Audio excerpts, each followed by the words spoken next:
સૌથી પહેલા તો બધાને જાજુ બધું થેન્ક યુ. અને હા, બધાને ખાસ જણાવી દઉં કે હવે મારા સ્વામી એકદમ સ્વસ્થ છે એટલે કોઈ ચિંતા કરતા નહીં. અને બસ હવે આપણી રૂટીન લાઈફ ચાલુ થઈ ગઈ છે. સવારમાં ઉઠીને લોટ ચારીને ડબરો ભર્યો અને પછી નેત્રીબેન માટે થેપલા બનાવ્યા, કેમ કે નાસ્તામાં એને થેપલા લઈ જવાતા. અને સ્વામીને પૂછ્યું કે તમારે બપોરે શું જમવું છે? તો કે કાંઈ નહીં, મારે ખાલી બાફેલા મગ અને સલાડ અને છાશ, બસ બીજું કાંઈ બનાવતી નહીં. નેત્રીબેનનું લંચ બોક્સ અને સ્વામી માટેનો મગ ને બધું તૈયાર કરીને હું નેત્રીને સ્કૂલે મૂકવા જતી હતી ત્યાં નેત્રીબેન તો રીસાણા કે મારે તો સ્કૂલે જવું જ નથી. મેં કીધું નો, હું જા, તારા બાપા સ્કૂલે જાય, છાની મુની હાલ તૈયાર થઈ ગયા. અને પછી તો હું ખીજાણી તો સ્કૂલે આવવા તૈયાર તો થઈ, પછી હું સ્કૂલે ઉપર મૂકવાઈ ગઈ ક્લાસમાં, પણ તોય નો રહી, ત્યાંથી પાછી આવી. મેં કીધું લે આને તો બહુ કરી. કાંઈ નહીં, પછી તમે માં દીકરીએ ઠંડો ઠંડો રસ પીધો અને અમુક વસ્તુ જે લેવાની હતી બધું લઈને અમે ઘરે આવતી રહ્યો. આવીને સીધા જમવા બેસી ગયા, કેમ કે 1-1.5 જેવું થઈ ગયું હતું. અને રસ્તામાંથી આવતા આવતા મારે આ બેરામીટર લેવાનું હતું, કેમ કે હું બેરી થઈ ગઈ ને આના વગર મને સંભળાતું નથી.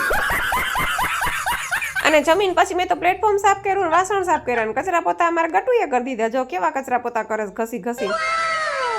અને કપડાં તો સાચું કહું, મને મશીનના ધોયેલા ગમતા જ નથી. એટલે છે મેં મુમતાજબેનને બોલાવી લીધા, કેમ કે છે ને હોસ્પિટલના કપડાં હતા, પ્રોગ્રામના કપડાં હતા, એટલે બધા મશીનમાં તો હારા થાય ને મારે ધોવાનો ટાઈમ હતો નહીં. એટલે આવી રીતના ક્યારેક ઝાઝા કપડાં ને એવું ઝાઝું કામ હોય ને તો મુમતાજબેનને બોલાવી લો, એ ના ન પાડે અમારે, કેમ કે વર્ષોથી બેન અમારે ઘરે કામ કરતા, છેલ્લા 6 મહિનાથી જ મૂકી દીધું. અને પછી સાંજ પડતા હું તો છે ને આટલું બધું શાકભાજી ને ફ્રૂટ ને રોજ મારા સામી લઈ આવતા, પણ હવે આજે તો મારે જવું પડશે, કેમ કે સ્વામીને તો હમણાં આરામ હતો, એટલે મેં કીધું લા હું બધું લઈ આવું. હા, મને માન મોકો મળ્યો છે મારા સ્વામીની સેવા કરવાનો. પછી સ્વામીને કીધું રાત્રે શું બનાવતો? કે કાંઈ નહીં, ખાલી ખીચડી ને ઘીસોડાનું શાક બનાવીને ખાય એકલા. સ્વામી તો બિચારા મને હેરાન ન કરે, પણ મારું ગટું છે ને કોઈ કસર ન છોડે મને હેરાન કરવામાં. અને રોજ જો અલગ અલગ ગુલ્ફી બનાવડાવશો. મારી પાસે ઉનાળો આવ્યો ને એટલે એક તરબૂચની ને સંતરાની ને મોસંબી. ઉનાળાનું તો ખાલી બાનું છે, બાકી આને છે ને મારા ગટુને રોજ આઈસ્ક્રીમ ને ગુલ્ફી જોઈ. પછી હાલો નવરા થયા જમીન, મેં કીધું લાવ ધાણા ભાજી ને મેથી ને બીટીને. અને એમાં મારું ગટું તો હારવાર ઊભું જ હોય. તો ચાલો, તમને વિડીયો ગમે તો લાઈક શેર સબસ્ક્રાઈબ કરવાનું ભૂલતા નહીં. મળશું નેક્સ્ટ વિડીયોમાં. આવજો.